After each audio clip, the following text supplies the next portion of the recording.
Hello, everybody, and we are live. We're live. We're not live. We are live.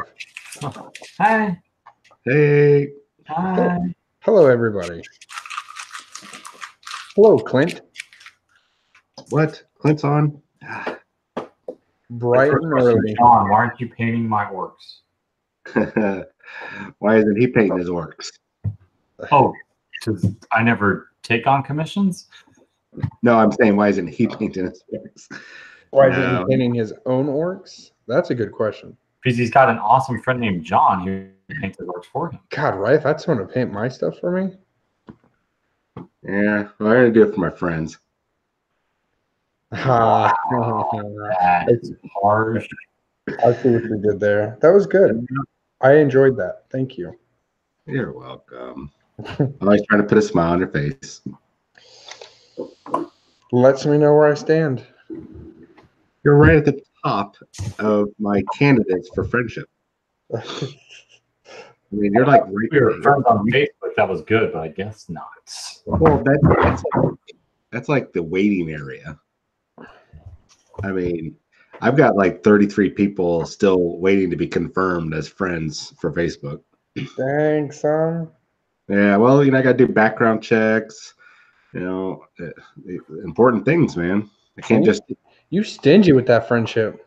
I am, man. I can only have so many friends. I'm only allowed. Though After all the anime porn you post on Facebook, yeah, you better be selective. I don't put up that much anime porn. My mom looks at my Facebook page. So it's relatively less than a lot. Well, I keep that for the secret message groups. Oh. Yeah. Check this out, guys. Look at that massive thing right there. Bare sample of nothing but paint. That's a lot of paint. Look at the size of this board. Yeah. Got to paint up a board. It's a lot of board.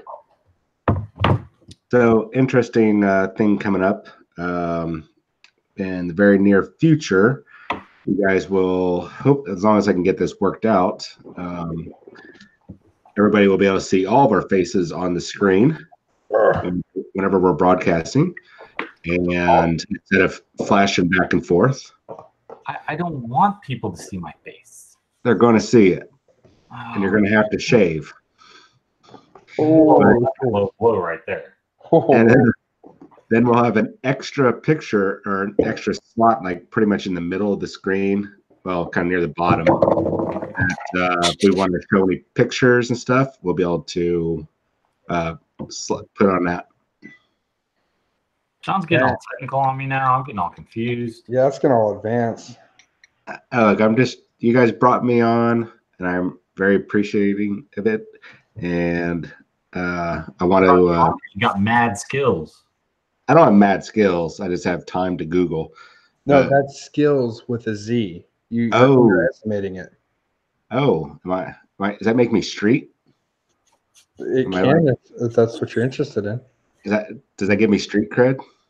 No street cred. We play with little men, so. Oh. Yeah, that's true. Okay. Just a little that's all right. All right. So what do we have on topics for today? Dude, you know what I want to talk about? Tell us. Flying custodies. Yay. These are flying custodies? Yes, Yeah. flying custodies. Oh. They fly. Apparently from a movie called Flash Gordon or something. Greatest movie ever. Did you say Flash Gordon? Yes. But no, seriously, like Forge World last week released those amazing models and the beta rules for all their stuff in Warhammer 40,000. I damn near shit myself. Whoa. Oh. So just so you guys can have a point of reference, this Flash Gordon, greatest movie ever. Oh, okay. Pretty sure it was like the greatest movie ever ahead of Footloose. I'm going to go with Teen Wolf on that one. Sorry, bud. Okay. Well, so we're talking about the Venatari Custodians? Yes, we are. How many of y'all were just mind blown by those before y'all even saw the rule set? So when I first saw them, I'm not gonna lie, I thought someone made them. I thought they were fake. Like I thought someone kit bashed a bunch of really cool stuff because I looked at them, I was like, man, those are really cool. I wish they made those because the first picture I saw wasn't a Warhammer community picture. It was just one that was just taken of them with no advertisements anywhere else. And I was like, man. So someone clipped out all the Warhammer stuff, huh? Pretty much. They were tricking you. Yep. They fooled me for a second until I started seeing it all over the internet. And then I realized I was wrong. I know, but they are amazing. And the coolest thing is we have like a beta codex. We have a beta codex with all the cool Forge World stuff for custodies. And I saw the point costs. The point costs aren't even bad for those models either. Yeah, they're not too bad. They're not great. 12 inches. They have fly. That's amazing. That is true. That is true. Toughness 5, strength 5. And what does their cool shield do? What does that amazing shield do? Okay, the Tarsus buckler it's 2 things in melee, +1 strength, -2 to AP, and 1 damage. Mm-hmm. And also, it has the ability to, I don't know, am I allowed to read? Yeah, these rules are up on the line. When resolving an attack made with a weapon that has an armor penetration characteristic of -1 against a model with the shield, that weapon has an armor penetration characteristic of 0. So it's going to be really good against a lot of those. One weapon tree out there. Yeah, I mean, you got intercessors. Okay, well, I'm not worried about those. Ludas, Clint, or I think Clint, if you're still on, are they -1 AP? Ludas are -2. -2. Oh. Are they -2? I thought they're -1. Oh, they are? I don't know. I'm just kidding. I don't play orcs, but still, that deals with a lot of that small arms that, you know, your opponent's going to have like a blob of, I don't know, 10, 15 intercessors, and they're going to shoot. Or guardsmen, they don't have that -1. Tau Fire Warriors, right? Aren't they a -1?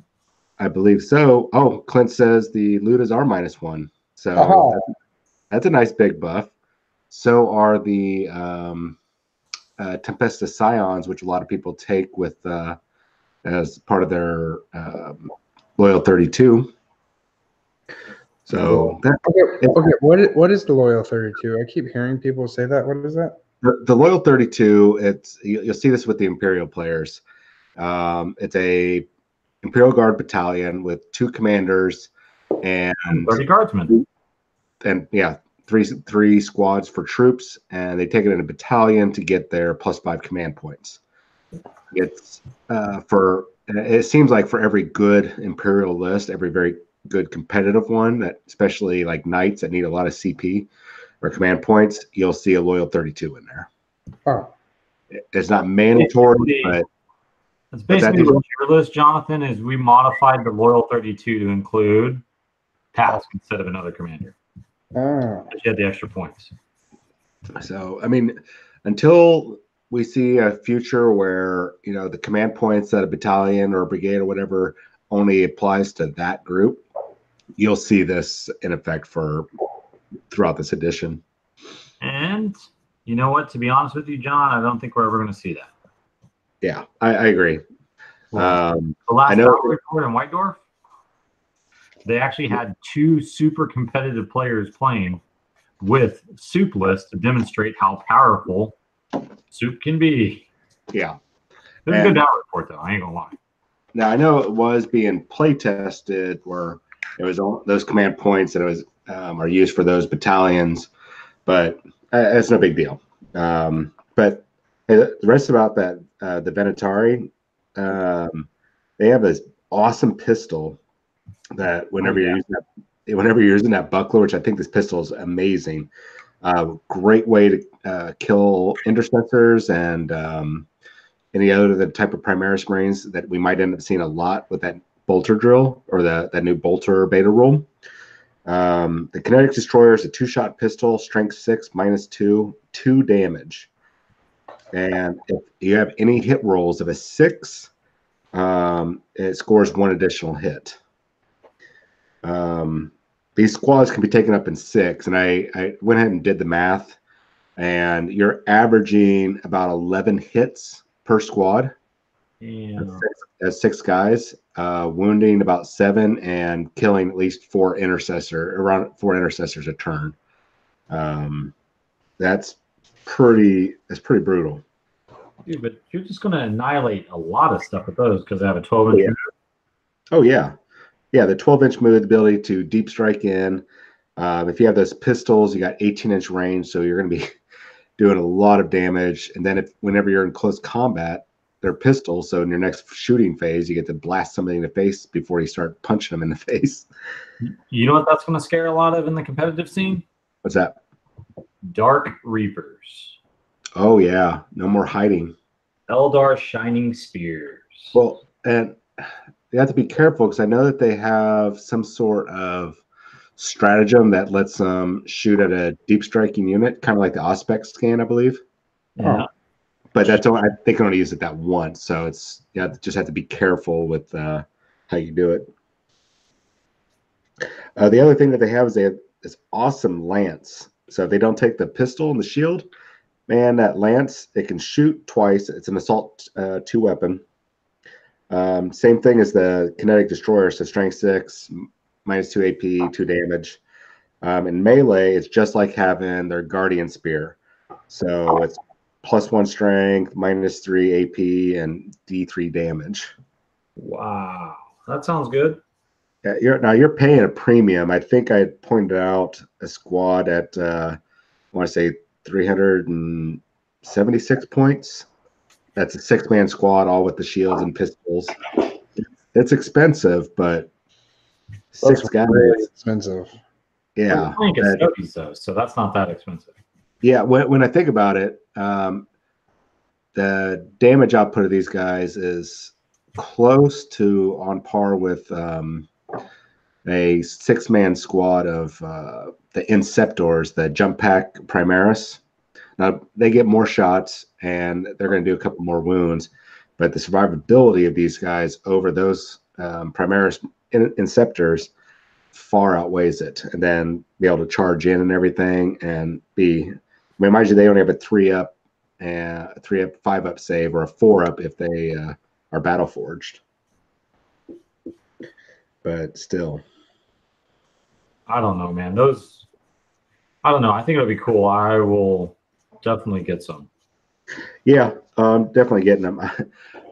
Funny story. I got super excited when I saw the pictures, and they announced the rules that I got on Forge World's site or on their Facebook page, and started typing. All right, basically sent a message saying, "Hey, how about some 40K rules?" They replied back, calling me out basically because I didn't take time to read the post, which of course said that they have 40K rules coming out for it. I apologize. We had a nice back and forth, and then of course everybody else, and I'm pretty sure TJ jumped in on that. No. Yeah, man, I was really embarrassed. I mean, they called me out on it, and this is after I had a lengthy discussion with somebody else on another post, and I was basically calling them out for not taking time to read what was posted first before responding, and quite embarrassing. I did not comment on that, did I, John? I think your comment was actually supportive. I don't think it was. I don't think you were. John, I know, not reading anything. Did you have a big piece of humble pie? I did. It's nice that I really have to say I appreciate Games Workshop's, their web people for Forge World, and for the Warhammer 40,000 side on Facebook, because they very engaging, and where they could be jerks like a lot of people are on the internet. They were very nice quips back and forth, and it was a pleasant exchange. Now, speaking of Forge World, John. They released another model coming out. Oh, they already talked about the Primaris battle tank. That's been out for like a year. No. He's got wings. Oh. Ugh. Oh, John, that's not your favorite model? I was like, oh man, John's gonna dig this model. I hate you guys. It might even hang 10. Okay. You know what? Let's talk about Sanguinius. Let's talk about the elephant in the room. Okay. So I just want to give y'all my take on the model. Okay. So I saw someone post a picture of Gabriel, the angel, and it was at a very similar pose in a very famous piece of artwork. So I thought that was kind of cool. Yeah.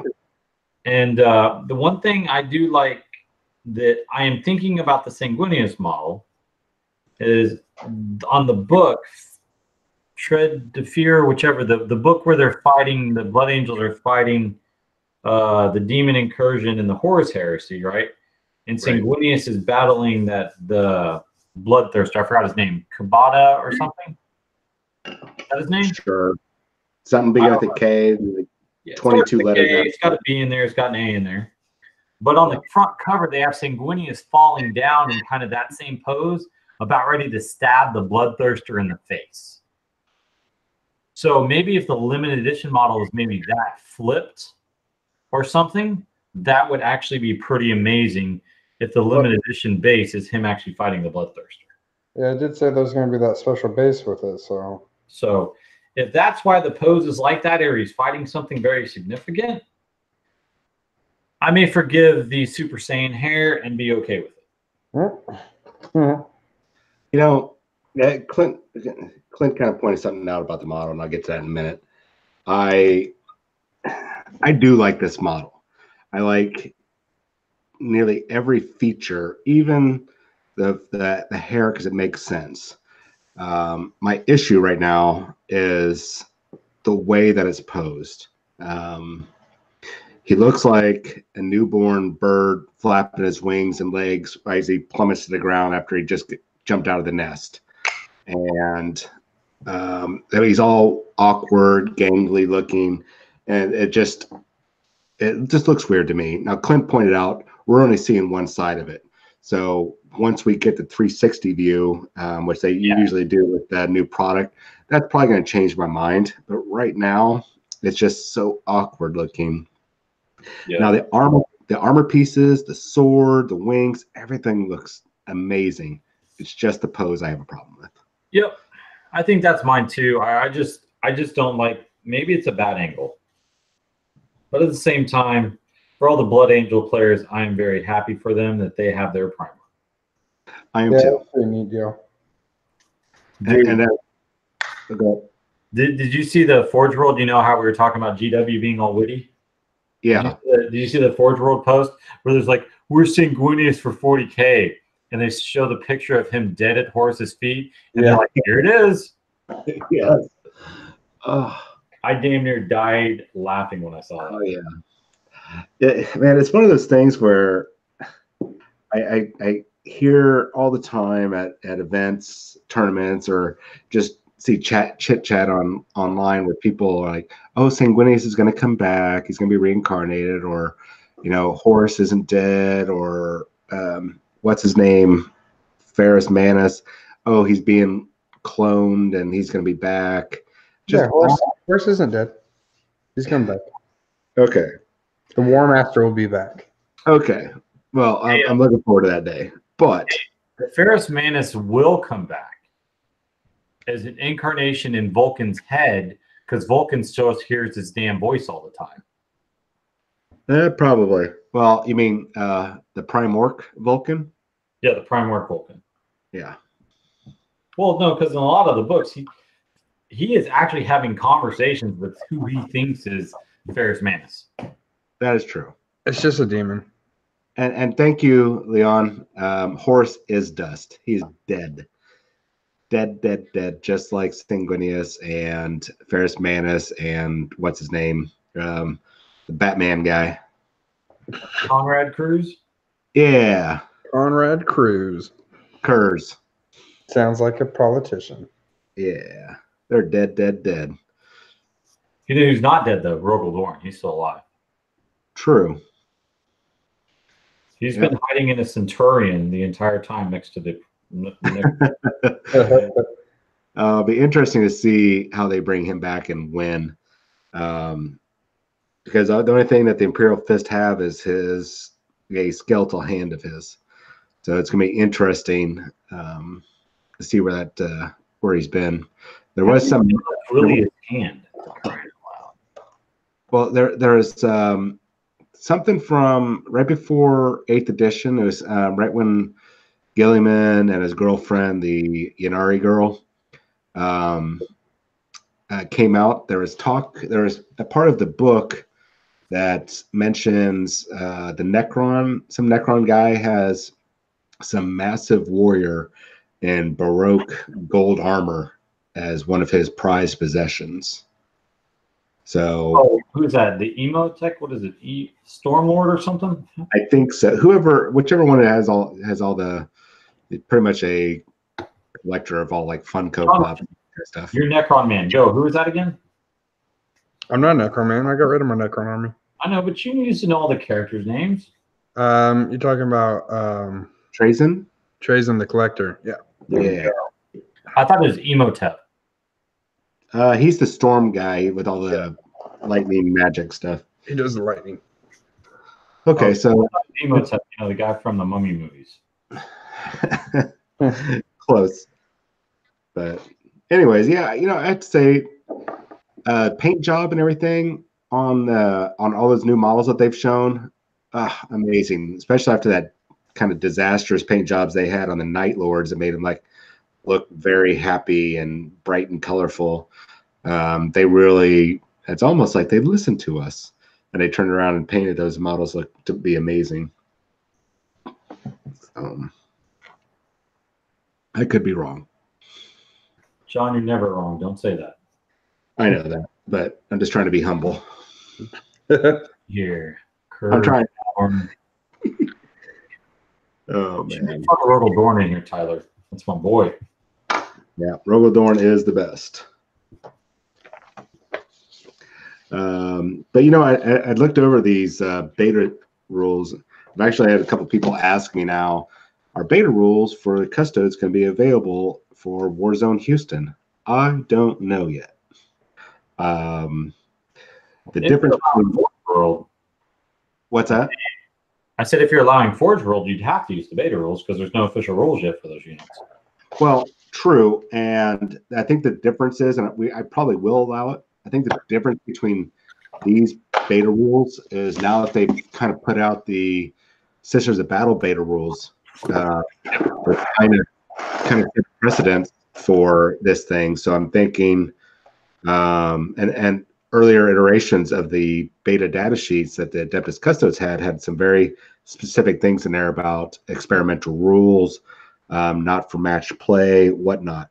None of that wording is in this current beta data sheet. So to me, that suggests that it should be available.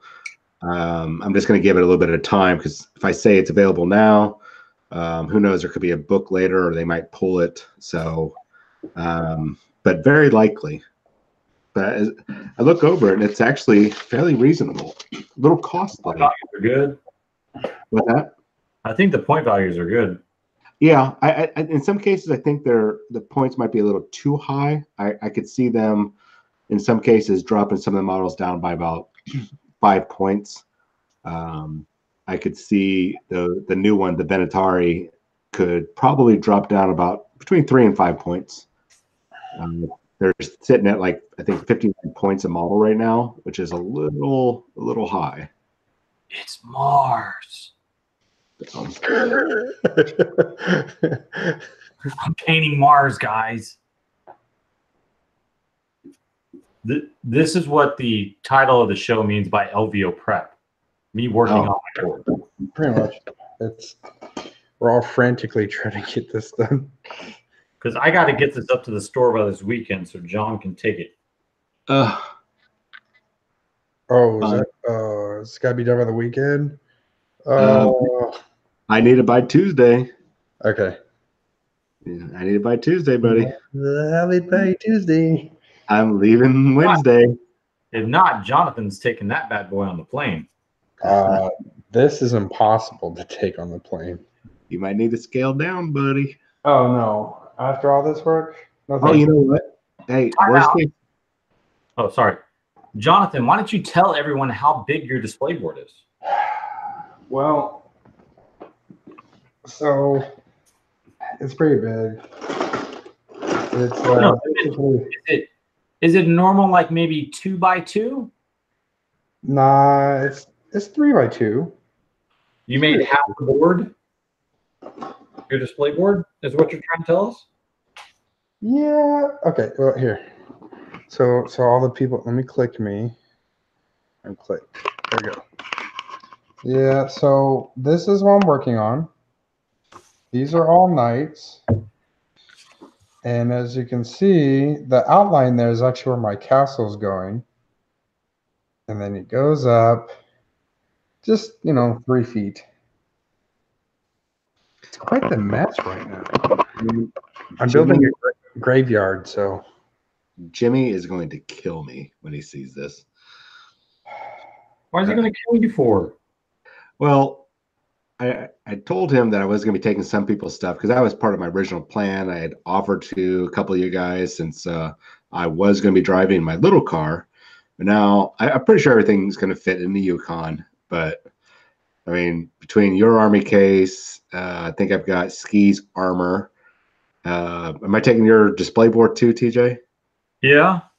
And then Jonathan's display board and army. And I'm pretty sure we're taking something from Mike, Delta, and then, of course, Clint, Jimmy, and my stuff. And, of course, our luggage. So it's sorry, Jimmy. Talk to Jimmy. If Jimmy doesn't think I can do it, then that's fine. I'll figure out a way. Well, I think we're going to be okay. The Yukon is fairly large. It looks like I think we'll be okay. I'm just going to owe him an apology. But anyways, yeah, as I look at the rest of those points, though, I think the custodes list will be available at Warzone Houston. I don't know how the guys at Alamo or Dallas Open or Wargames Con feel about it, or the gents in El Paso. I don't know how they're going to feel about it, but I'm leaning towards yes, we'll allow it. Hey, who's one of the main organizers over there for at least Alamo? I know who that is. Sorry, you're cutting out. Oh, I said one of the main organizers over there for Alamo is David, who's a major Custodes player. So he's going to be like, yes, please. Actually, I think Alamo might be okay. That is Pete and David. Yep. And David has asked me several times in past events from Warzone to local tournaments if he could be using the custodes. I've had to tell him no because at the time those are experimental rules, but I'm pretty sure he's probably going to allow that at Alamo. So, John. Sir. On that note, God dang it. Have you all registered for Alamo? No, I have not. Y'all better hurry up and register. It's already running. I don't know if I will be working there. If Atomic has a store, well, when Atomic has their store there, or if I'll be playing. I don't know what the plan is just yet. So, because I mean, for this Houston area, this Texas triad, right? I know there's been talk about us maybe having an FNP team. There is some talk about that. Cool. And cool. We are working on building that team. I don't know where our I've put forward I put forward 3 names. I think we're looking for a 5-man team. I put forward 2 or 3 names that I think are, at least 2 of the names were very, very good players that really need to be on that team. Well, I'm top of the list, right? Yes. Well, you're the other half. The FNP, if I understand, all of us FNP guys are the other half of the team. So correct. So basically, we have the core, which is us, and then we have the people who are actually really, really good at tournaments that aren't really us. Yes. I mean, I'm not one of those really good people. I think Hey, you did better than me. I think we're keeping it quiet for the moment. I think by people that are not good players, that's kind of like pointing fingers at me and Jonathan, not necessarily you, sir. Yeah. But I feel like I did pretty good at the atomic tournament. You did. The way I'm going to look at it is I'm going to be shooting. I might not be able to win a lot of games, but I'm going to be shooting for the painting going forward. So if I can bring home the gold for painting for the team, then that's going to be my goal. I'll pull my weight. Good. The Texas championship circuit, it starts off, I think Dallas is in April, and then May is Alamo. Late June, or near the end of June, is El Paso, which I think used to be called Sidewinder, but it might be called Desert Rat now. I'm sorry, guys, I forget. Then Warzone in mid-July, and then WarGamesCon in August. Well, I know I will be making Alamo, Warzone, and I'm hoping WarGamesCon this year. Well, that's all you need is 3 games. They only take the top 3 scores. Yeah, I'm gonna try those, but I want to add Dallas this time. I'm a mixed bag right now with Dallas, but if I go, it won't be to compete in the championship. It's going to be to go play in the narrative guys from Austin. Yeah. They put on fantastic events every year at WarGamesCon, and I really want to take part in that, just in case I can't make WarGamesCon. And since the head TO organizer, whatever, for Dallas Open was kind enough to come out and to support us at Warzone Houston, I'm going to return a favor by at least going to one of his events. Yeah, I actually really, really, every single time I always do it, but like, oh no, my glue. Oh my God. It's not good anymore. Anyway, so, but like every time I go to the tournament, I always see the narrative guys. I'm like, I wish I did the narrative. I know. It looks so amazing. And you know what? I understand people have fun being competitive, but there's 2 different levels of, I think, of fun when you go to these events. And if you watch those guys over at the narrative for the friendly events, they are having a blast. I know. And they're so relaxed and they're just having fun. They're not stressing, not yelling, not calling for a judge. It's kind of nice. Kind of jealous. So I think if I go to WarGamesCon, I'll be doing that, and then of course Dallas. So, but of course having my painted armies there will help get a chance for us to win the gold for FNP. Cool. So a couple other things came out. A couple other little bits of news. Let's see. Do you guys want to know about this month or February's White Dwarf that I got to see today? Yes, I really would. I am actually debating on getting a White Dwarf subscription. All right. Well, this is probably the year to do it. I only had a chance to really flip through it before I was doing some work and got distracted. But let's see, a couple tidbits that people are probably going to want to know. It is once again chock full of articles. But instead, if you guys did not get a chance to look at the July White Dwarf, they've changed their format. So now instead of all the advertisements and such that they put in before, it's now basically a gaming magazine. So battle reports, Golden Demon related stuff, paint splatter, or whatever they call it now. Now they're on. What's that? So we've gone back to like the 2000 type White Dwarfs. Right. white dwarf. This is going to be like the time to go ahead and get it, because it's, I think if the fans start showing their support of it, because I feel like this run of white dwarf this year is going to be kind of a test run. Like, hey, you know, we're doing really well. We're selling the crap out of these white dwarfs. People really love the content. Let's go ahead and keep it up. I mean, it's not a surprise. I mean, about last week, the white dwarfs for January were sold out in the company. But anyway, so February, I'll start with the first thing that caught my eye above anything else was the rules for that female commissar coming out next month.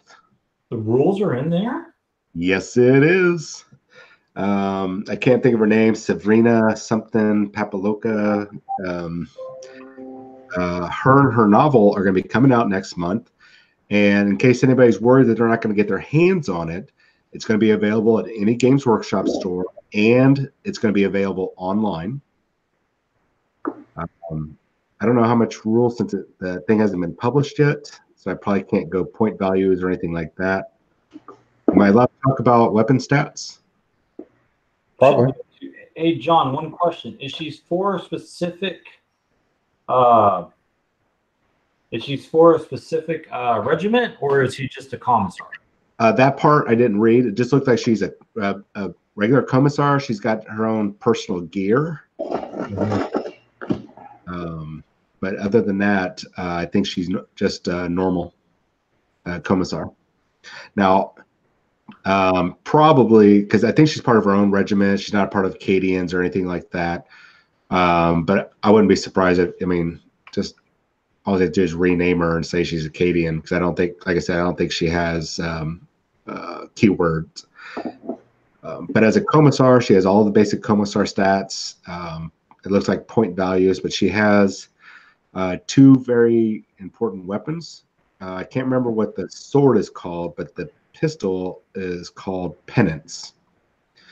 It is a bolt pistol, and same damage as a regular bolt pistol, stats and everything, except this one has a -1 AP. Ooh. Yeah. And then she has a sword. It looks like it's a power sword, but it didn't have the normal like -3 for a power sword rules. It looked like it was a -1 with 2 damage. So slightly different. But I'm pretty excited about the model, and the fact that we don't have to scramble and get up to a Games Workshop store, or the Citadel, or the Royal Oaks one to get our hands on it. Looks like we'll be able to order it in store.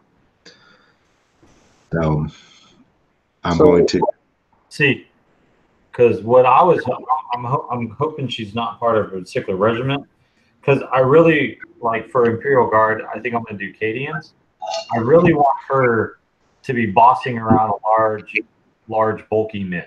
I think it'll be hilarious having her out there being like these big bulky men being like, y'all better get y'all's asses back in there or y'all are dead. And these Catechins are just like, yes, ma'am, right away, ma'am. They could do that. So I just learned TJ's fetish. So let me ask you this, John. Since you felt very passionate, I would figure you're more the passionate of. So they didn't go with the booby plates. No, they didn't. So how do you feel? Very happy about that. They managed to with the pose and everything, they managed to capture the very essence, I think, of what a commissar should be, and they didn't hypersexualize it. Nope. Which drives me.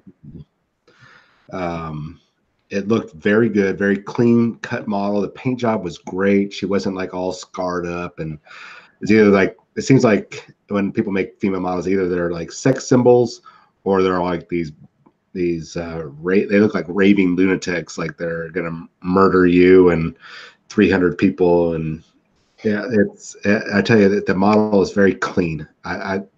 Whoever did that, kudos. They did a fantastic job on putting that image together.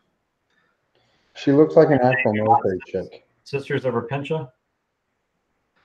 What's that? She's not the Sisters of Repentia models? No. I'm going to be interesting to see what they do with Sister Repentia and whenever the Sisters of Battle come out.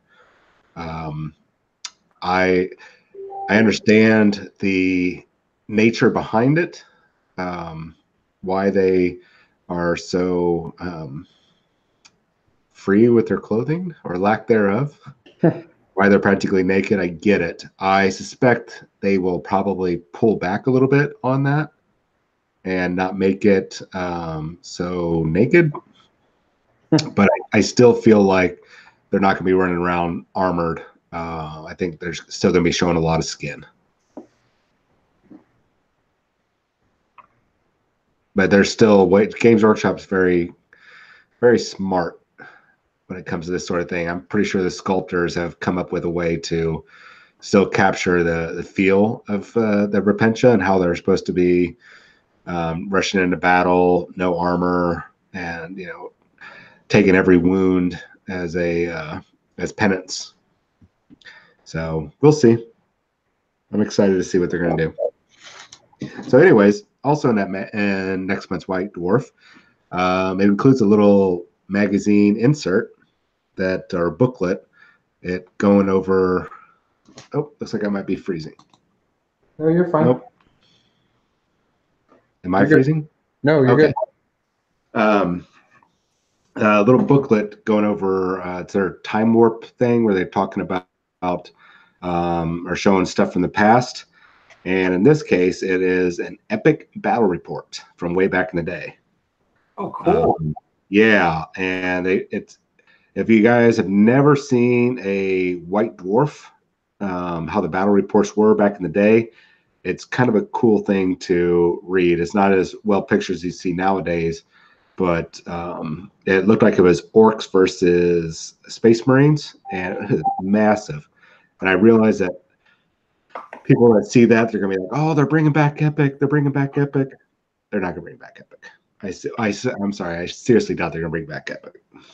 Oh, I think the way Titanicus is going, it may go that way, John. Well, I think if they do, it's going to be very limited. It'll be super heavies, if at all. The reason why is that the reason why Epic was so heavily pushed by Games Workshop back in the day is because they didn't have the production capabilities to make those bigger models like they do now. And I remember attending one of the, I want to call them seminars, but quarterly training, that's what it was, when I worked at Games Workshop. And one of the reasons why Epic was pulled, which made a lot of people mad, is because they got to the point where Epic was obsolete. They wanted people to buy their big model kits and play the big apocalypse games or play the big games with the regular size models. There's more money to be made in that over Epic. So, and I realized that with coming out of Titanicus, yeah, they kind of went back to Epic in a small fashion, but I don't think it's going to get back to the day where you're going to have 15mm miniatures running around. Or worst case or best case scenario, it's a one-shot box. That's my 2 cents. I know some people might not be happy with that. But anyways, that's the little booklet in there. There's a nice kill team battle in there. Orcs versus Scions, I believe. Oh, yeah, there's a Shadespire battle in there. Oh, cool.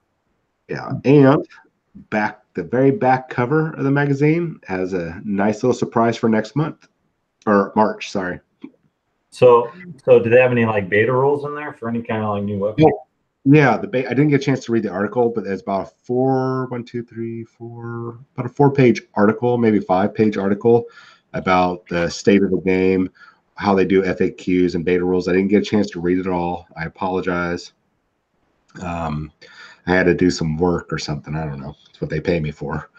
But the Bolter rule, the very same one that you see on the Warhammer community page, was in the magazine. So there was no changes in the wording or anything. Nice. Yeah, but it looked like it was a very lengthy article about what their intent are behind the rules, and what the plans are for the future. So I'll read that tomorrow, and maybe I'll post up a quick review of it on the Facebook page. Because really, when it comes down to it, if you've been listening to their podcast, they have game designers now. Yeah. A lot of the game designers and miniature designers really give you a good insight. So guys, if you have a long drive or anything, I would definitely recommend downloading those GW podcasts and listening to them. And this comes back to that thing that we've talked about the past couple episodes, that Games Workshop is being a lot more transparent in their process, being a lot more engaging and reaching across so many different forms of media, not just with their product, but with how they interact with the public. So these podcasts are amazing. Yeah. So if you have a long drive, man, I say plug them up and listen to them, because they're about an hour. So if your drive's about 35 minutes to 45 minutes, you can usually knock one out in a day. Or 22 hours to Vegas. Or 22 hours in Vegas, yeah. That's going to be a lot of podcasts. I would probably be listening to an audiobook if I were you, though. Well, and I've got some audio dramas I'm going to take with us. And I'm pretty sure Jimmy will like a couple of them because they're Space Wolf ones. There's a classic one where it's about Thunderwolf Cavalry, and that's such a good one. Let's see here. Thunder from Fenris. Yeah. That's a good one, man. So, anyways, on the back of the White Dwarf, which will become the one that's coming out in March, as a lot of people might have read on the internet, or maybe even seen some blurry pictures. Codex Imperial Assassins. I'm excited. Yeah, I'm excited. On the cover, they show all the assassins on a bunch of the new terrain, and they're surrounded. Looks like they're fighting chaos, I believe it was, or it might have been orcs. I don't remember. I just was super excited when I saw the image and read that it was going to be the Codex Assassins. Very excited. And sorry if I can't respond on the YouTube chat. Something's going on with my internet, so if I have too many windows open right now, I cannot. I kind of like cut out or get all robot-y and stuff. Oh, cool. So, looks like 12 Neef just posted. Hey, everyone, just got back from London. Played at the Underworld's Grand Clash at Warhammer World. Cool. Fire tournament. That would be amazing. Wow. That would be fun. Lucky. Yeah, lucky. Hey, but that's cool, man. That is really cool. That's awesome. Yeah, Tyler said he's been really enjoying the new GW podcast. Good. So that is, yeah, I mean, like, if y'all haven't checked out the new podcast, I know John has, I have, I think he has. Jonathan, you should definitely, you do have a long drive. It's good to turn them on. Yeah. I got to say, I never really liked the idea of the whole podcast thing until I started listening to theirs, and now I'm kind of digging it. I like how they're very professional. The content is really good, and it doesn't feel like it's an advertisement, which is what I was afraid of. That was going to be like, well, buy this in stores now. I was afraid that was what it's going to be like. No, it's just the guy sitting there asking whoever the guest is. He's asking the guests like just questions. He's like, so what projects have you worked on? Oh yeah, you worked on Space Wolves. So what did you like about Space Wolves? And he goes in this whole thing.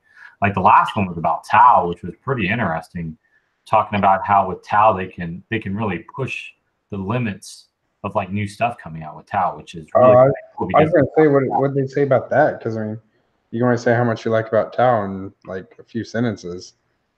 No, they went into some more detail. So.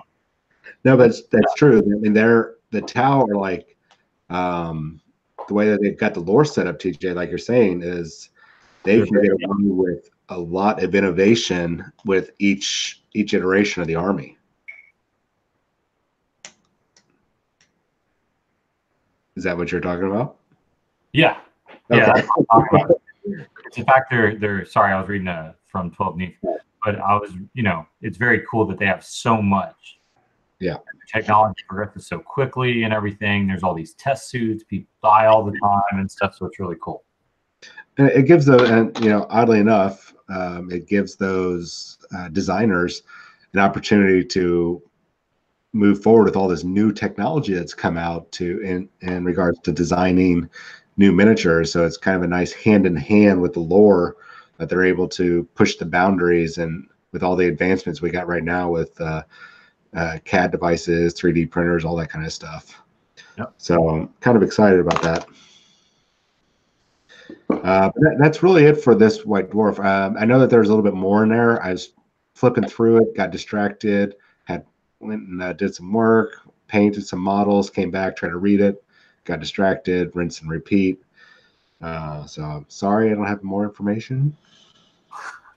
It's okay, John. We'll forgive you. This time. Yeah. All right. So I still have my job? Yeah, you do. All right, cool.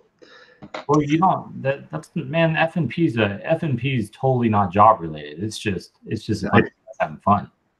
I know.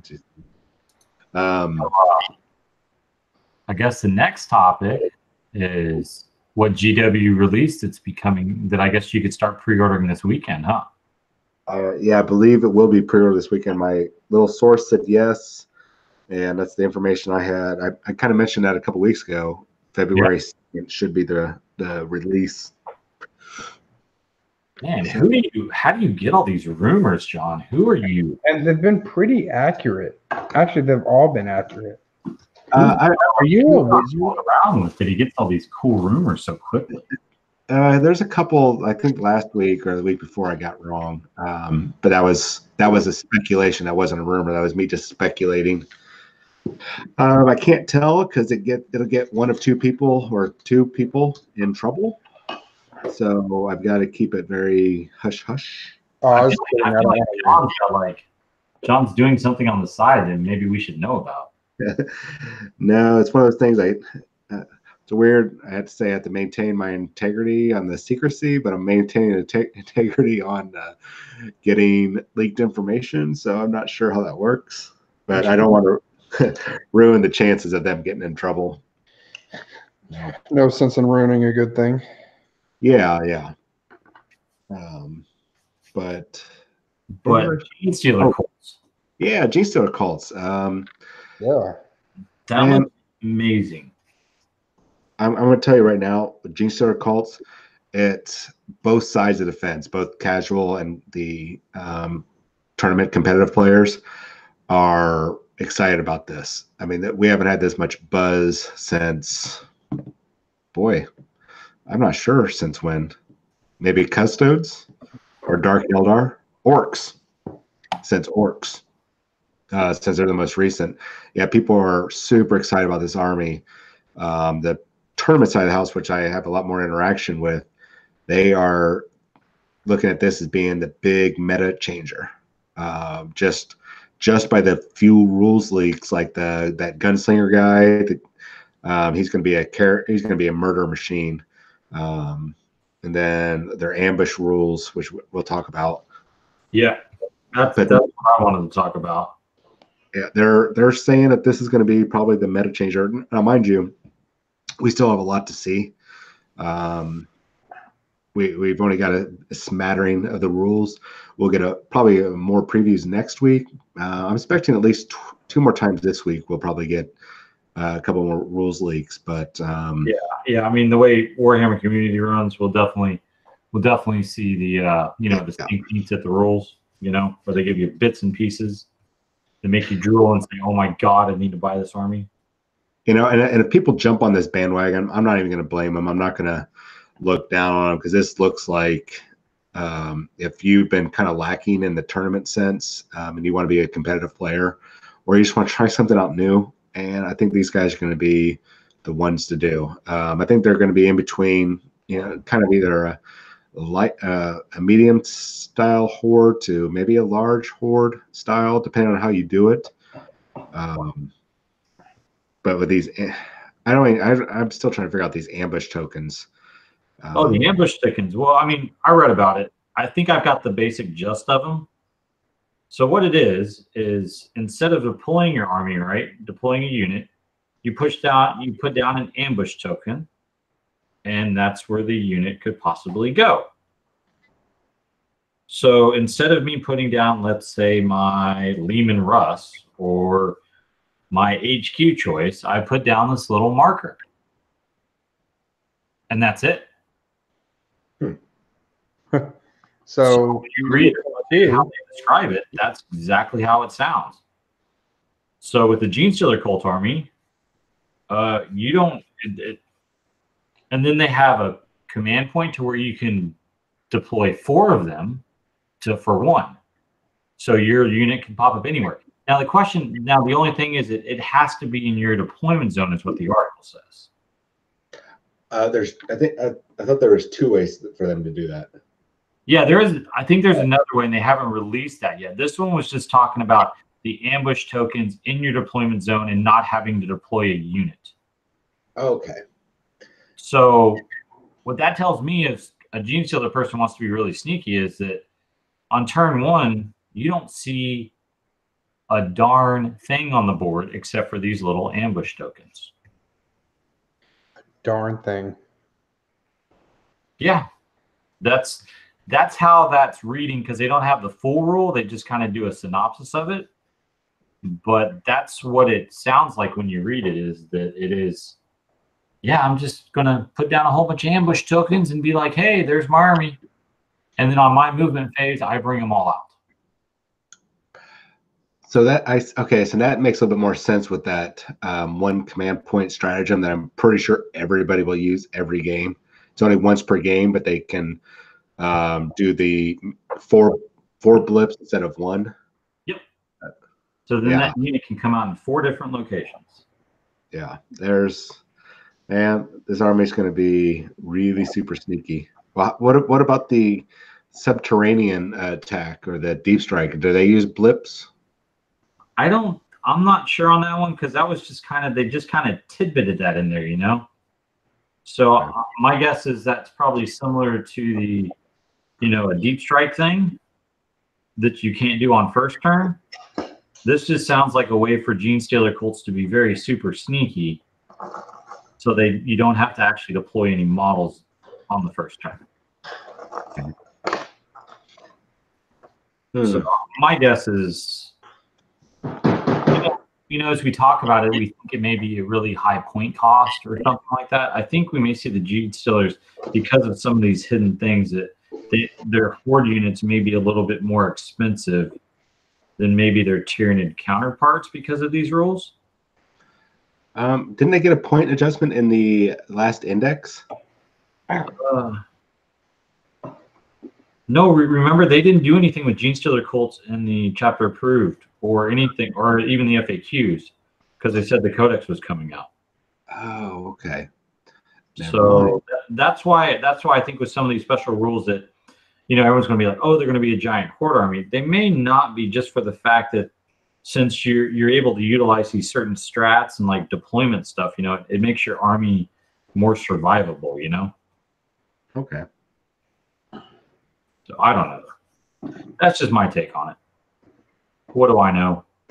I don't have any insights like John has. I'm just guessing by kind of how GW's been working their armies and point cost and other things like that, John knows the guy. John already knows. He's just not saying anything because he doesn't want to give away his sources. That's why he's like, yeah, you guys talk really cool things. They've got these models that are like Genestealer models. It's pretty cool. Well, that speaking of Genestealer models, the Keller morph, the one that comes in Starn's Disciples and the Kill Team box, people are going to be scrambling to get that guy. I think they will be. Just like I'm scrambling to get the new Tech Priest Dominus or the new Tech Priest Maniple that's coming out. Well, did you see what that Keller morph guy can do? No, I didn't have a chance to read it. I was too busy enthralled with what the Tech Priest was doing. These guys are basically natural born gunfighters. They have like an old, the Wild West look with a bunch of pistols. They have 3 of these Liberator auto stubs or stubber pistols. Each of those pistols, 12-inch range, to pistol 2, strength 4, -1, AP 2 damage. They have 3 of those. That's 6 shots coming from that guy. Jesus. But not just that. He's a gunslinger, and this guy can target enemy characters even if they are not the closest enemy unit. In addition, each time this model hits an enemy with a pistol weapon, it can immediately make 1 additional hit roll against the target using the same weapon. These bonus hit rolls cannot generate any more shots. That means they can get up to 12 shots with these pistols. And they are hitting on 2s. So that is, these guys are going to be pretty brutal. I'd be surprised if you don't see more than 1 of them on the table. They also have a thing called Heroic Deeds and Heroic Inspiration. All this is available on the community page, but you add 3 to cult ambush rolls made for this model. In addition, if this model kills any enemy models with its ranged weapons, then until the end of the phase, they can reroll hit rolls of 1 for friendly cult infantry units whilst they are within 6 inches of this model. So essentially, I mean, if you're not killing an enemy model with their 12 shots, or up to 12 shots, I'll be very surprised. You'll be seeing these probably in every single cult list, and I wouldn't be surprised if you're allowed to take more. You'll be seeing at least 3 of them because it looks like they are elites. So you'll probably see, depending on the point cost, between I'd imagine 2 and 3. Dang. Sorry, a little long-winded there. They're like super assassins. Yeah, 2 damage pistols. Lord. Yeah. I'm not liking GW, man. They're making these Genestealer Cult guys too good. One of my favorites, man. You see that truck? I like that truck. Yeah, that truck is amazing. They're really outdoing themselves this time around. Why does every Genestealer Cult model look amazing? The Achilles Ridge Runner. Now, I'm not going to lie. It does look like one of the vehicles, the truck off of, have you ever played Borderlands? 1, or it might have been in 2. It reminds me of that, the truck that you can get in there. But I'm okay with that because it's pretty amazing. Don't you do that, John. Don't What? you start any lawsuits. Oh, no, that wouldn't happen. It's far enough, big enough difference that it's not going to be an issue. But yeah, that is definitely an amazing vehicle. Man, just for that alone, I'd probably want to play Genestealers just because it looks so cool. There you go, John. There's your new army. Forget these Space Marines you want to do next year. I know. It's very tempting. No one likes Space Marines anyway. I know. Yeah, but you know what you got to do? You got to get an army you can have on the channel that you don't sell. That's what you got to do. There's no guarantee that this one I wouldn't sell this one, except I wouldn't be able to find a lot of third-party parts for it. I'll tell you what, when that book comes out, I'll make a decision, and I'll go from there. I don't want to. That's what you got to do. I do not need to do another Death Watch army. Oh, man. If anybody knows me and knows how many Death Watch Marines I've done, if you hear me saying, I'm going to do Death Watch, please, you have my permission to slap me up in the back of the head. Why would we do that? I say do it, man. No. That army was amazing. Do what makes you happy. I do want to do another one, but do it. Well, no. I've got a great idea for a Space Marine army. Some people saw on my own Facebook page. I'm going to follow through with that. Good. I need it done by next week, bud. See, what else were we going to talk about today? So we talked about those tactics, White Dwarf. Well, we haven't discussed any tactics yet. Well, I meant the Genestealer stuff. Oh, okay. Yeah, I mean, I tell you, these guys are going to be, they're going to be showstoppers. Showstoppers. They are. I think this is one of those armies that changed the meta. Just like I think the Sisters of Battle Codex is going to change the meta quite a bit. The Beta Codex, even. Well, you know, with when I'm reading about this, the Achilles Ridge Runner, I think, man, I think you'll see a couple of those in there. Those are scout. They have the scout rules. They can move up to an additional 9 inches during before the first turn begins. Yeah. They got the flare launchers where they can, if you have a flare launcher equipped, each time that vehicle loses a wound on a 6, the wound is not lost. I haven't seen that in a vehicle yet. I haven't either. That is that's gold. I could be wrong. That's pretty gold, maybe. And then because of with this special flare launcher, also once per battle at the start of your movement phase, you can select one cult biker unit, those jackals, and within 6 inches, and they can move an additional 6 inches. If it advances this phase, no dice roll is necessary. Dude, John, I am totally seeing your new army just right before our eyes the way you're talking about this. Shut up. Oh, man. But they also have you can also customize it instead of the flare launchers, you can give them these survey guys or survey augers that can remove enemy cover or increase the range of the vehicle's weapons. So, man, this army is going to be a finesse army. It's going to be kind of similar, not in rules wise as Dark Eldar or maybe like the Craft World Ynnari mix. This is going to be, though, definitely along the lines of finesse, where you cannot just go up and treat it like a Marine army or a Custodes army. It's going to require basically a nice sequence of events to fire off properly. You're going to have to use a lot of strategy and tactics to pull off all the special effects. But the smart players that do, this is going to be a top winning army, I bet. When 8th edition first came out, Ynnari were pretty much dominating once the initial meta kind of settled. Ynnari dominated for, I want to say, I'd ask Mike Delta about this, but I think they were around 12 or 13 weeks top spot, and they still around the top. And then Custodes bounced around, then Ynnari. Now it's been like Castellan. Any list with a Castellan Knight is pretty much dominating. I want to say like the past 14 weeks. I could be wrong. I'm running a Valiant. But this one, no Valiant. This one, these guys are probably going to be, I'm betting, going to be top dogs, at least until Sisters come out.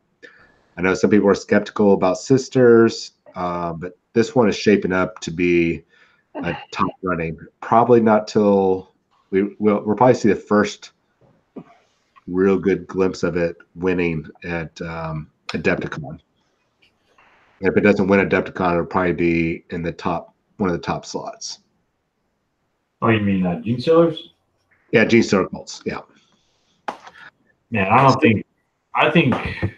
yeah. I think because they have so many tricks that a lot of people aren't going to be expecting it. So it's going to take a lot of people by surprise. Because you have some pretty good people that have been playing. Yeah. But they just haven't really, because they're playing an index army, it's just not the same. Right.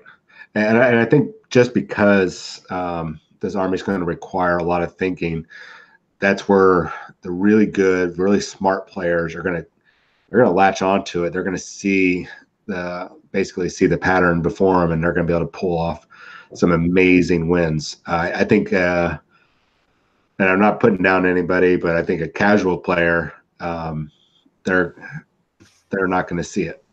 They're not going to be a tough challenge. Yeah, they're not going to be able to use it to its full potential. I think they're going to catch on to some of the tricks, cool, but they're not going to be able to use it at 100%. I mean, I've seen some people pick up the Elder or the Dark Elder army, and they just it just didn't work well for them because it requires a different way of playing than what most people are used to. That is true. So I think this one will be a little bit more of that. I'm not trying to turn people off to Genestealer cults. Go for it. I think there's going to be a lot of versatility. Looks like probably about 2 to 3 builds are going to come out of this that are going to be really good. I think orcs are going to be the top meta for a while. I think they're going to be in the top meta. I don't know if they'll be. I'll say orcs win LVO. You know what? I think they'll be in the top 8. I think they'll win all. You know, we got a chance to take a look at some of the, or from a podcast, we got some of the statistics for the LVO list breakdowns. If you guys are interested. Really? Who did that one? The podcast, it's I don't know, Chapter Tactics, I think. Oh, nice. I'm pretty sure that was what it's called. They kind of broke down the list, or actually, no, I'm sorry, 40K Stats. They provided the information. Oh yeah, 40K Stats is they compile all the information. For the championship tournament, it was around, I want to say about 10% of the field or the army lists had, it could have been more. I want to say it might have been 20%, a Castellan knight in their army. So that should tell you something about the meta. Most of those were IG and knight lists with a Castellan. So my prediction is, and probably not too exaggerated, 4 IG Castellan style list in the top 8. I'm suspecting probably a Dark Eldar combo and a Ynnari combo in there. I'm expecting Ynnari for sure. And I mean, in Ynnari, we're only 7% of the total list. There's like 800 some odd players in the championship, so that's not a lot. Orcs, I imagine, are going to be in the top 8 as well. Probably just one list is going to squeak in there, maybe 2. So orcs, right? What's that? Isn't Nick Navanti as well as Matt Rowe playing orcs? Oh yeah, but just because they're good players and they're using orcs doesn't necessarily mean that they're going to be the top guys. But I think they'll be in the top 8. But orcs, I don't know. I think I don't think they're unstoppable. I think there's a nice IG list running around right now that some people are saying are, quote, the favored list or the list to beat.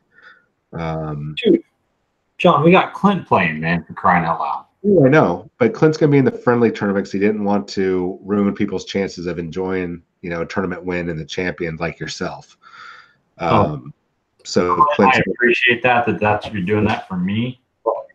But I think he kind of screwed up a little bit because now he's playing in the friendly with me, and his track record against me. I think I got more wins than him. Oh wait, no, we restarted the slate, so we have 0 wins against each other. But he's got to face me probably, and it's not going to work out well for him. I think.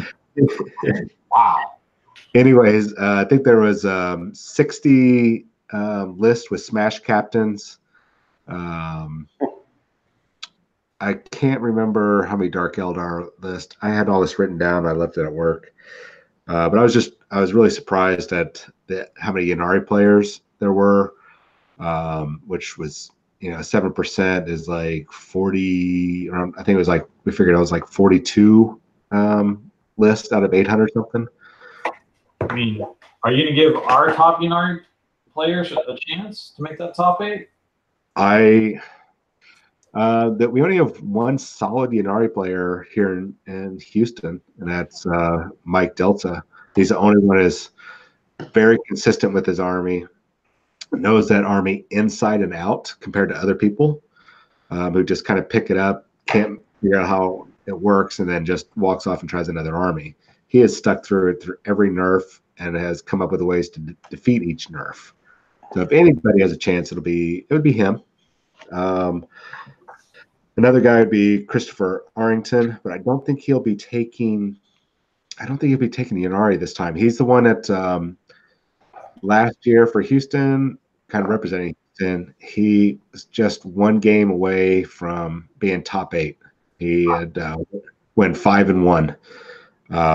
Really smart, amazing player, and he was so close, so close. Chris is playing Sisters of Battle. Yeah, and his list, it's looking pretty solid.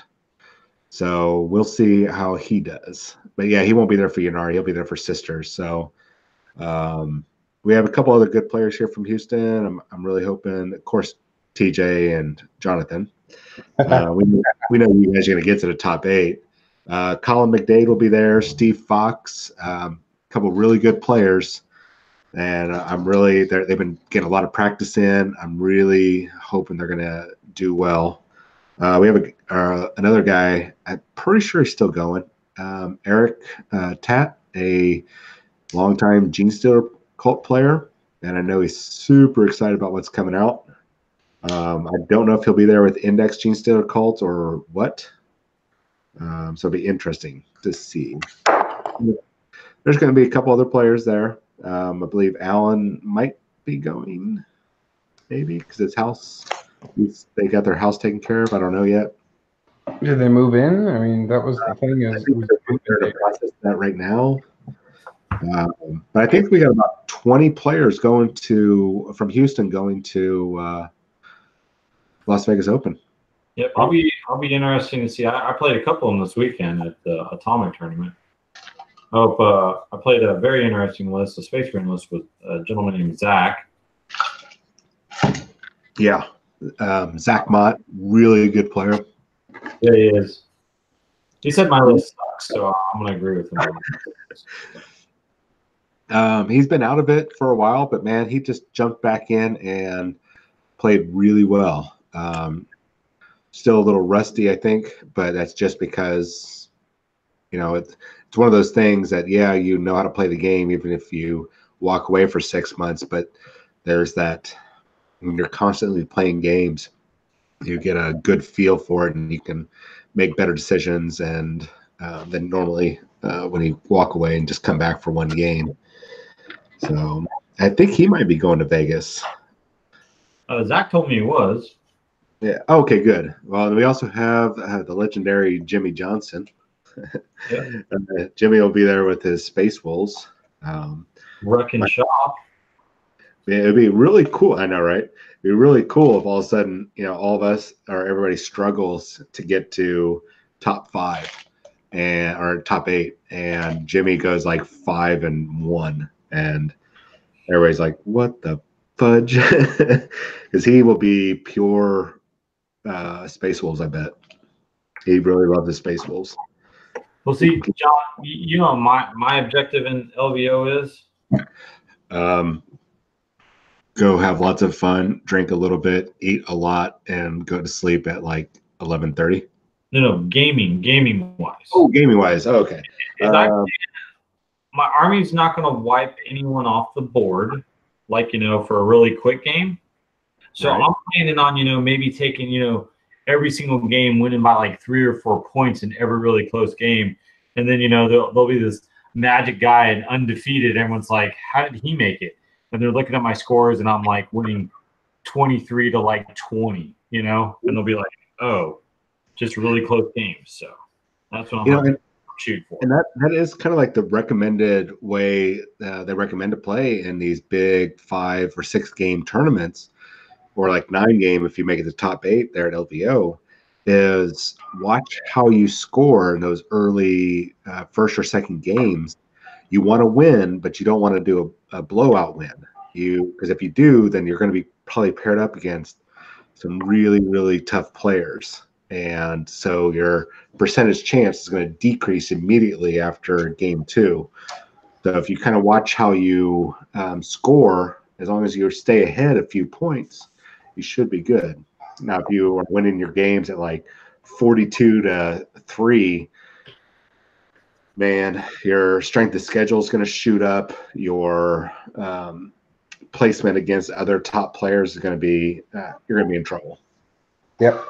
So that's a very good idea. Is just win by a little bit. Yep. I just want to have some really good games and get some close victories to where at the end of the game we're like, man, that was a good game. Bad dice rolls all around. What was your record last year? I was 3-3. I had the forfeit. There you go, 3-3. Just shoot for don't do worse than 3-3. Yeah. This year, go for 4-1 or 4-2, whatever. I can't math. 4-1-1. That's what I'm going for, baby. There you go. So I'm gonna have a good time. No, I don't know what my score is gonna be. just shoot for some. Just go and have fun. Try to win and learn. I mean, going to a tournament, whether it's a weekend tournament or going to a big event like LVO or Warzone Houston, just getting those games in just gets that experience, much needed experience. That is true. That's my objective in everything, is to take something out and learn something in each game. Yep. I mean, if you actually my friend Kale, we were talking about painting, and when I was trying to work on some artwork or an upcoming book, he said fail forward, and it's a good point. You know, as long as we keep moving forward, even if we're losing now and then, we're still moving forward as long as you're learning from it. If you're not taking time to learn from it, well, that's on you. Uh-huh. Yeah, that's what I really love about 40K, is taking those shots and taking something from each game and applying it to your next game so you can get better. But Go ahead. No, I just like the fact that it is a fun game to play, and I did learn a lot this weekend. Some of those great Houston guys were up there, and they answered my questions, told me stuff I can do to help me. So, which is good. You played, right, Jonathan? Yeah, I played. How'd you do? Oh, I tabled the guy in my first game, and then I got tabled the next two games. Oh man, that hurts. I almost changed my list up to where I was going to drop the guardsman, but then I was losing a lot of command points because I was like, well, if I'm going to get tabled, I might as well be, I'd bring less models. That was my idea. So I might as well get tabled quicker. But I really like Pask, so that's hard to do. Yeah, I talked to a couple players since last week's tournament out there at Atomic, and a lot of people actually they really enjoyed the tournament. A lot of them learned a lot, which there was a bunch of new faces there I've never seen before. I'm sure you guys have. It was a good. I was worried that some people would be kind of turned off by coming out there and going up against all these guys that are going to LVO, but man, the community came out, fought for the top, and it was a good tournament. Yeah, even people who were even like going to LVO, they were like, "Oh no, I'm not going to LVO. Just really wanted to practice for next year." And yeah. Yep. Sorry, my daughter is having a fit. No worries. North of Golden Throne was there, and hey, Jonathan, didn't he table you? Now that you mention it, he sure did. He sure did table me. His list was really good. He actually got to play the top table. Yeah, his list was really rough to deal with. But yes, he did table me. Since you're asking nicely.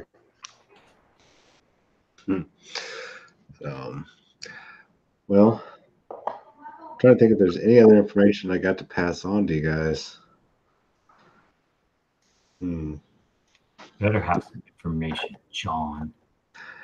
Well, I mean, Ski and I talked about it last week, where the rumor people have not been passing on a lot of information. I mean, the only thing that we had was, which I speculated last week that they confirmed this week was, or Saturday they confirmed that Genestealer Cult's probably going to be going on pre-order this Saturday. But other than that, man, they've been really quiet. They didn't even tell me about those custodes, and there's one of them I should have heard about those custodes. I'm curious to know what's going on over there that they weren't able to pass on information. Maybe I'm just being a little spoiled that I've had such a good pipeline for that information, but oh well. Probably just spoiled. Yeah, probably. I don't mind admitting that. So we're getting closer to Abaddon Day. Yeah, we are. March 4th. I think that's when nothing's going to be on sale on March 4th. It's just going to be, that's when the big reveal will be. So I think some people were hoping that we would see some reveals for Vigilus 2 on this weekend or at LVO. I seriously doubt it. I'm pretty sure LVO is going to reveal more Sisters of Battle stuff that we have not even seen yet. I don't think we'll see full models, but I think we'll see the 3D images of those models. And I think we're going to see some Age of Sigmar stuff. And then probably, I'm betting we're going to start seeing some Slanesh stuff. But I'm pretty sure they're going to hold off on those. I could be wrong, but I'm pretty sure they're going to hold off on those Vigilus 2 releases until then. I mean, we might not see Abaddon. They might go, hey, here's the cover of the book. Yay. Here's the armies that are involved. So people can get kind of excited about it, but I don't think we're going to see Abaddon. I think they're going to keep that for March 4th, along with a couple other surprises.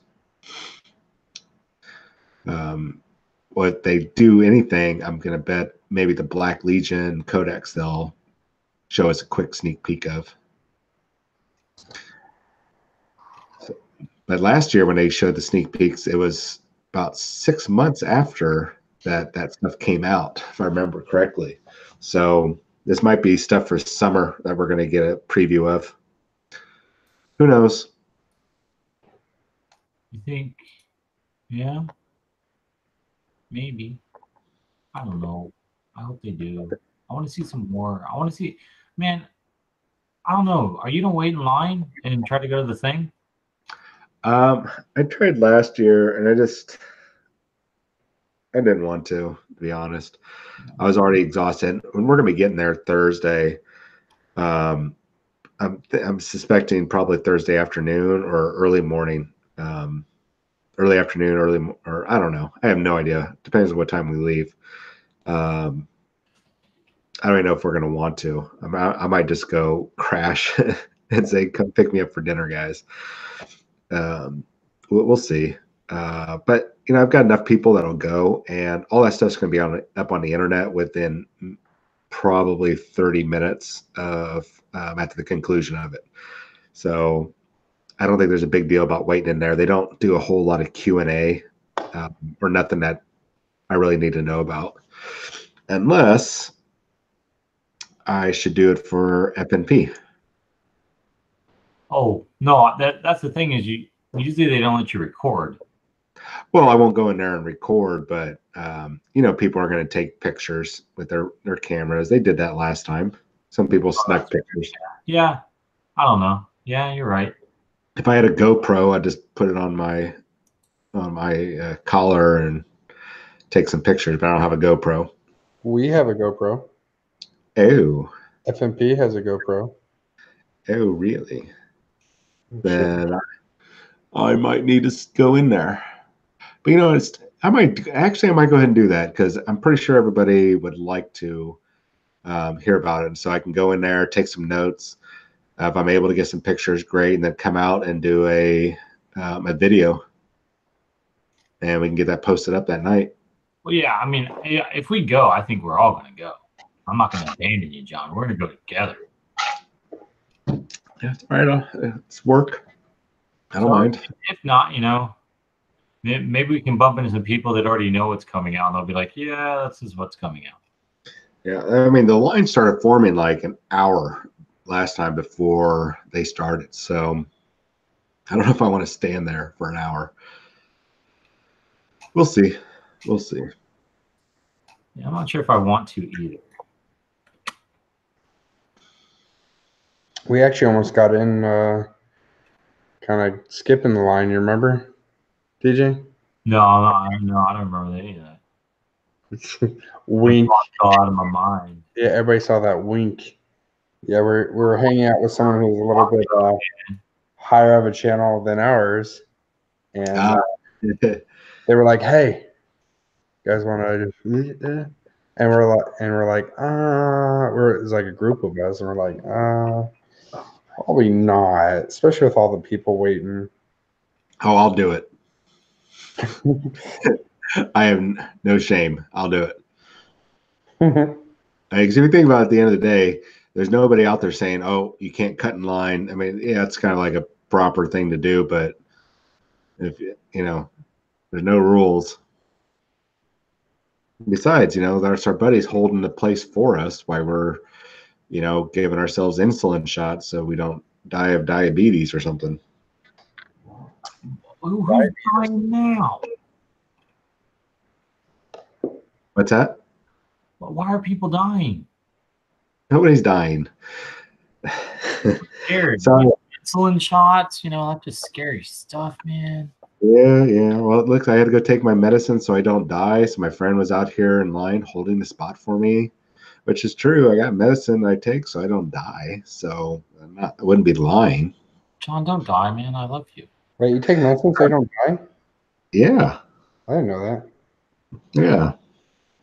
John, don't die. I love you. I'm not gonna die today. Wait. What is it? Today's Tuesday, right? What? Yeah, so I'm good. I'm good. Man, I'm not sure if I want to give you my army now. You may not show up. I mean, it's Taco Tuesdays, dude. I cannot die on Taco Tuesdays. Oh, thank God.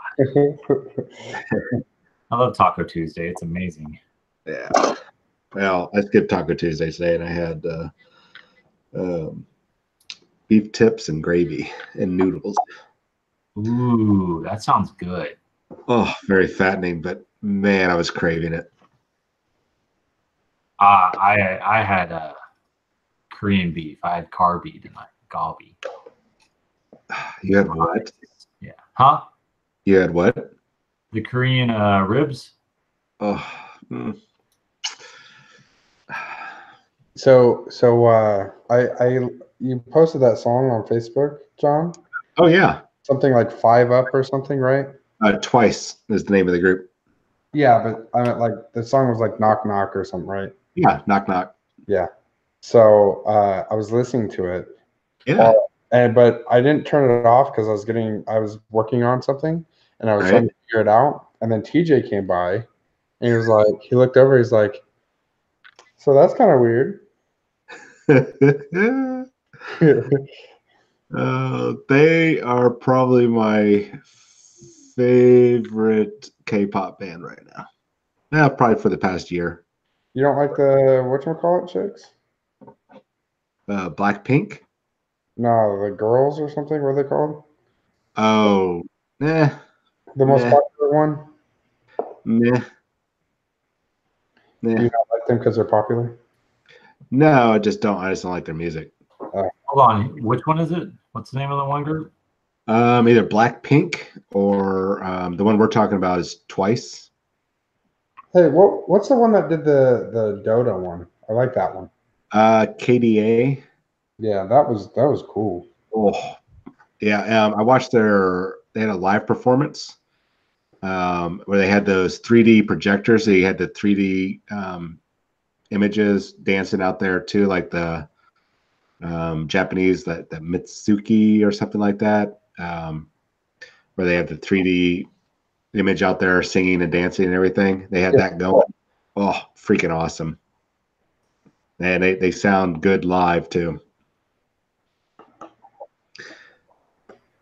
What is you're shaking your head, TJ? What's wrong? Y'all are so cute. Oh, don't hate me. I really like the music. I have to listen to happy music. I actually have to. I am not making fun of y'all. It's just really cute. Oh, okay. That's him making fun of us. Oh, it's really fun. I think it's cute. Yeah, my brain pan needs. I need happy. I need music that's got a nice flow to it, and they've got a nice flow to their music. And yes, it's a K-pop band, but that's all right. I don't mind. You know who else listens to K-pop? Matthew McConaughey. You know, you just admitted that on live show. What's wrong with K-pop? I listen to K-pop. I thought you listened to, like, what do you listen to? I listen to K-pop all the time. Yeah, but it's the guy one. Yeah, BTS. BTS, yeah, that's who Matthew McConaughey listens to. They're great, man. I like they got some good songs and they got some good messages. Yep. Another one I like is dude, they spoke in front of the UN. That's amazeballs. Block B. They've got Block B. I'm trying to think of the name of the song. Good something. I can't think of the name of it, but it's a man. They got some real trippy songs, but I really like them. You know, it's crazy. Like, we've been talking about K-pop, and there's more people watching it now than earlier.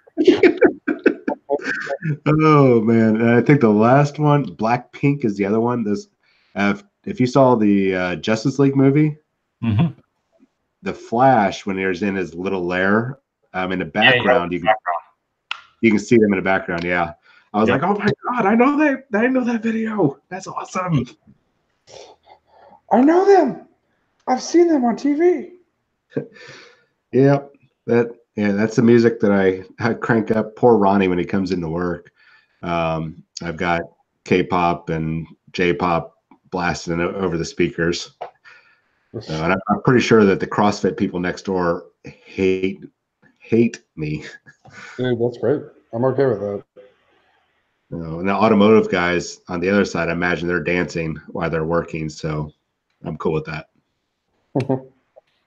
Yeah, that's my music I listen to when I'm building and painting. Yeah, because I listen to some, mainly BTS, and then I listen to a lot of the old K-pop that back in the late '90s and early 2000s. Oh, when I actually went to Korea, so yeah, there was so I still listen to the old stuff. It still sounds a lot of the same, but it's really good. So, but my favorite artist right now is his name's Jay Park. He actually got signed by Rock Nation for Jay-Z, and he does it's really weird because he does like the K-pop stuff, like the traditional K-pop stuff, and then he does R&B, and then after that he does straight up like just rap. So it's a very interesting mix when I'm listening to it. Yeah, I think that's why I like listening to like Blackpink, because they go in between. It's more hip hop than I guess K-pop, even though I think most people label them as K-pop. They've got a lot of their stuff is a lot of hip hop, a dash of rap. Sometimes they turn around and it's rock, or it's got a pop feel to it. It's not. It's almost like they just don't care about the label. They're just doing the music and having fun, I guess. So, said McConaughey also doesn't wear deodorant. That is true. I'm pretty sure he smells amazing though, so he could do it. Oh yeah. So if you get a chance, listen to Block B. The song is Very Good. It's called Very Good. I think you'll like it. Like very good, like putty please good. No. So whenever you bring your army to me, TJ, if there happens to be any that that beef that you make bulgogi with, along with it, I wouldn't be too upset. Well, if you want to, man, there's some good Korean all-you-can-eat places in Vegas, man. When are we going? I'm down for any night of the week, man. Good.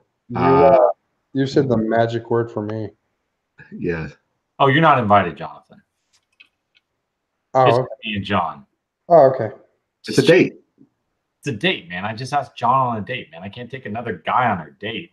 That's very rude. Angry. That's rude. Well, plus, you don't listen to K-pop, so. Well, see, you said the magical word of all you can eat. Oh, yeah. I'm thinking about getting something that somebody recommended to me. So if you guys are going to Las Vegas Open, or even just Las Vegas at some point in time, a lot of hotels have basically, I don't want to say it's a day pass, but it's like a buffet pass or whatever. And while you have that pass for X amount of days or whatever, you can just hit their buffet whenever, and it's all covered. So I'm thinking about doing that because I need. I don't want to worry about breakfast every day, even though we'll have a kitchen and all that stuff. But man, I could go for some omelets and some mimosas in the morning every morning. Be heaven for me. Oh, you alcoholic, you. Yeah. Me. I drink twice a month at best. What an alky, man. And when I say I drink twice a month, that's maybe 2 beers. That's it. I drink twice a year.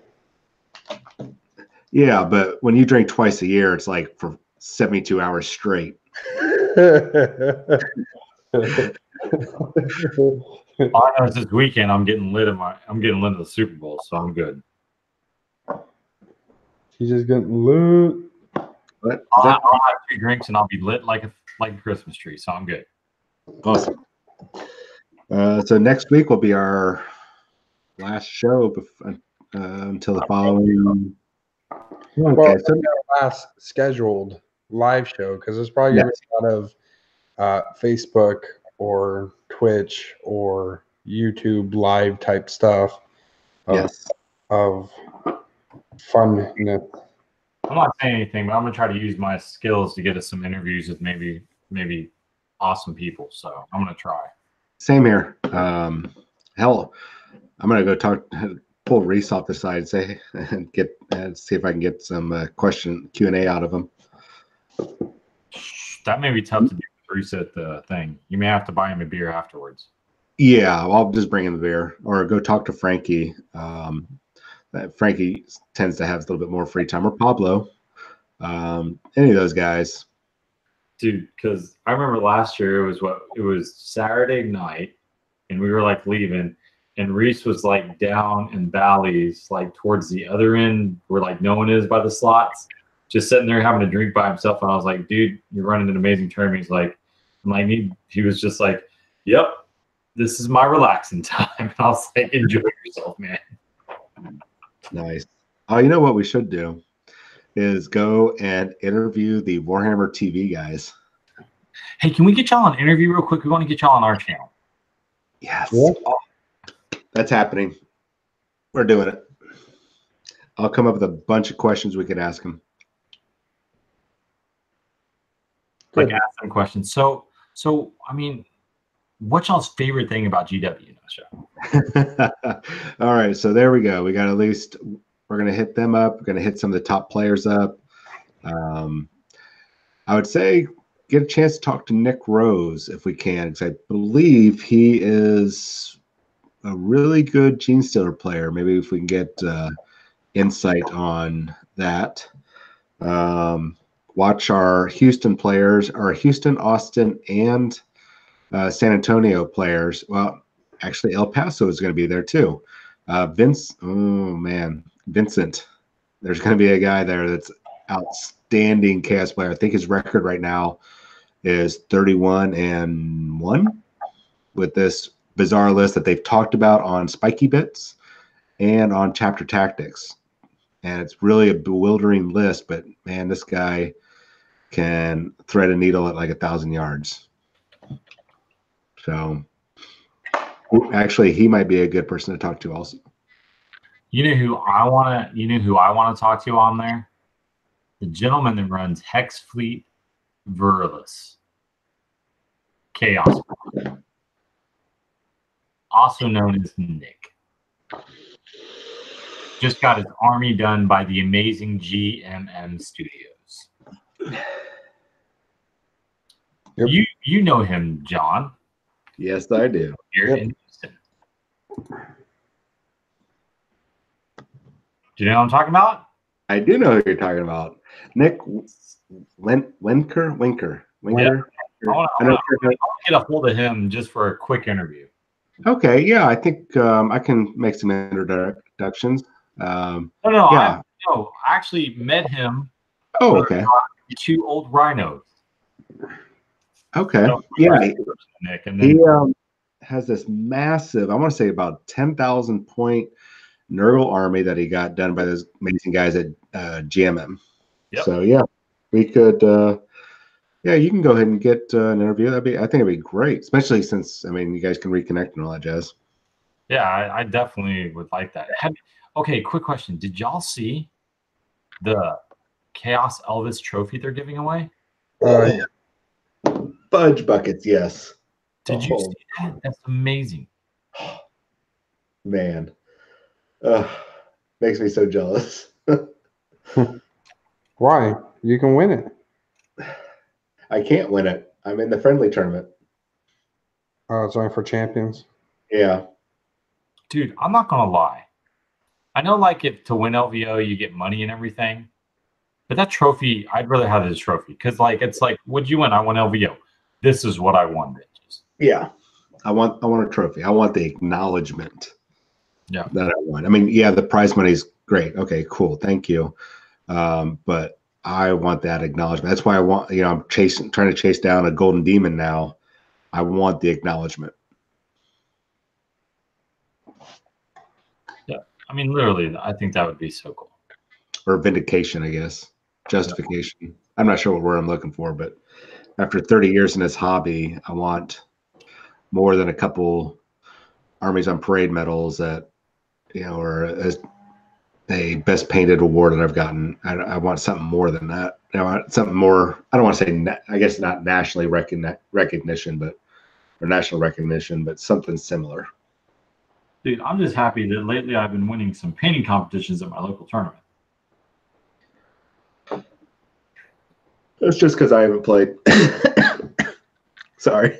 Is that a challenge, John? I think it is, sir. Okay. So the next tournament, you can play your Custodes army, and when I get my Custodes army, we can see who wins best painted. Yeah, I'll just have, since I'm be TOing and judging the painting, this is going to work out great. For me? You know what, though? I'm working on a little contest for the store, an Iron Painter contest. What is that? Well, it's a pretty much a lock-in of sorts. 24 hours to build and paint a start collecting box. Oh. To the highest standard possible. Oh, dear God. Yep. Hey, which reminds me that you're talking about painting. You know who's coming to Atomic Hobbies, right? Cult of Paint. Yes. That's insane.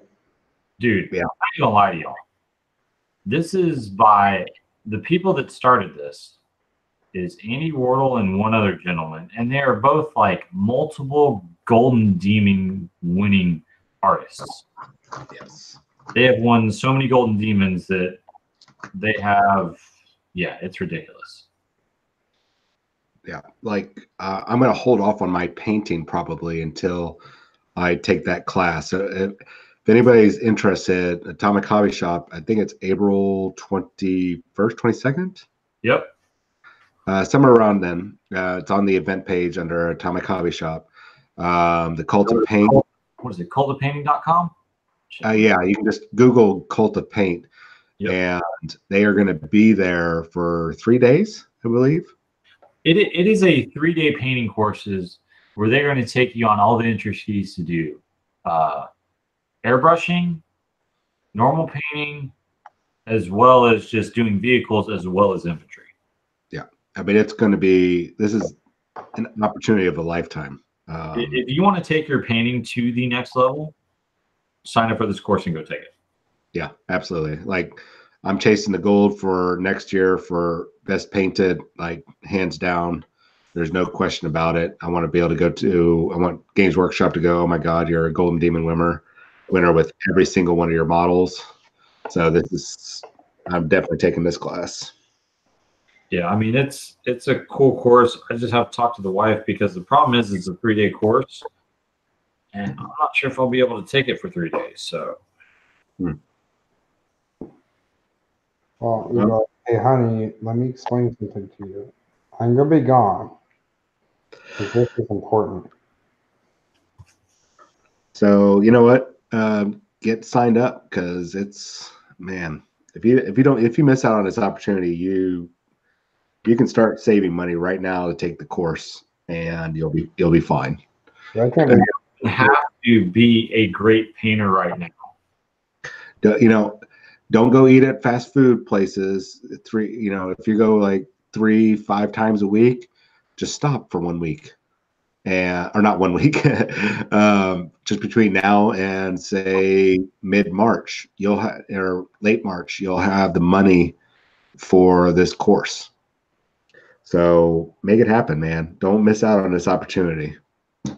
Do not miss out on this opportunity, guys. So if y'all are listening to the show, we'll be posting way more on FNP, on Facebook, and everything else, because it is amazing that these guys decided to throw the course and then do it at Atomic Hobbies, which is amazing as well. So yeah, I'm really hoping that I'm hoping we get maxed out. So there's we run out of so much room, or we have to close down the shop for all gaming needs. Well, actually, I didn't know if I told you, but there's actually only 14 slots. Oh, snap. Yeah, because he said he doesn't want to take away from it being a very intimate, close course and learning instead of a mass of people. So dang, so I need to, as soon as I get back from Vegas, then I need to buy my ticket.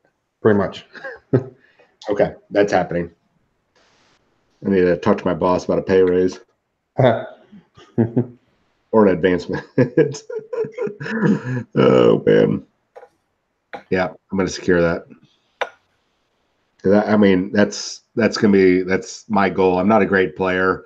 I'm not gonna chase the meta. I'm not gonna go out and buy a whole bunch of units that I don't like, that I don't want to use, but to make an army like really competitive. But I will compete for paint and modeling. Yeah, I really want to do this course. So I don't have an airbrush, and so that's the thing that's been scaring me the most, is buying an airbrush. Look at my night mausoleum. The paint actually has airbrushes. What's that, Jonathan? I said, look at my night mausoleum. Oh, nice. It's it'll be one of my graves, and then here's the other one. Oh, nice. So they'll be underneath the castle in the back where the graves are going to be. Awesome. Oh, all this time I've only glued plastic to pieces of cardboard or corkboard. Well, I guess my last bit of stuff before we log off, or for logging off, I don't know what time it is. Oh, yeah, it's time. Yeah, it's time to. When I did get the partial confirmation about the upcoming Genestealer Cult release, I was told that I will get some information next week. Oh, yes. So I don't know what that means. But before Vegas, I should have some information. Awesome. Yeah. Well, it is getting late. Mm-hmm. I hope everyone got some modeling done while they listened to the show. Yeah, I hope y'all did. I got the base coat on my board mostly, which is good. And then I got to do some just on the, I think, got the base coat. I put all the wash on it. Nice. And then on the, what's it called? On the actual ruins, I think I just need to put some Vulcan metal on some of the metal pieces, and then I'll just wash it and dry brush it probably. Awesome. For me, I actually got, so I know it doesn't look like much, but those big pieces of white are actually like marble. And so those are going to be where my mausoleum sit on. I have a grave site up there. I'll have the marble underneath of there. There's gravestones and stuff on it. I got the fencing all done. I did actually this time mark out where my knights are going to go, so it's not just all haphazard. Yeah, that's with all the other squiggles. The big squiggle is where the castle is. So, and the big two mausoleums in the back, they're going to be actually underneath the castle. So it's kind of like when you look at the back, you'll be able to see it. Cool. So, the big board. It is. I know what 3 feet is, but you don't really know what it is when you're just keeping it in your lap. So, as always, guys, thank you so much for tuning in. Special thanks to our Patreon supporters who help us get equipment. Matter of fact, it was funny. We were filming live games on Twitch for the LVO, which working on uploading to YouTube. And somebody actually said, man, it's been a while since I came in here. You guys upgraded. And so we're trying to always upgrade our equipment so it's better for you guys and you get better quality battle reports when they start coming out. Plus all the live stuff, which we like to do as well. Anything else, guys? Nope.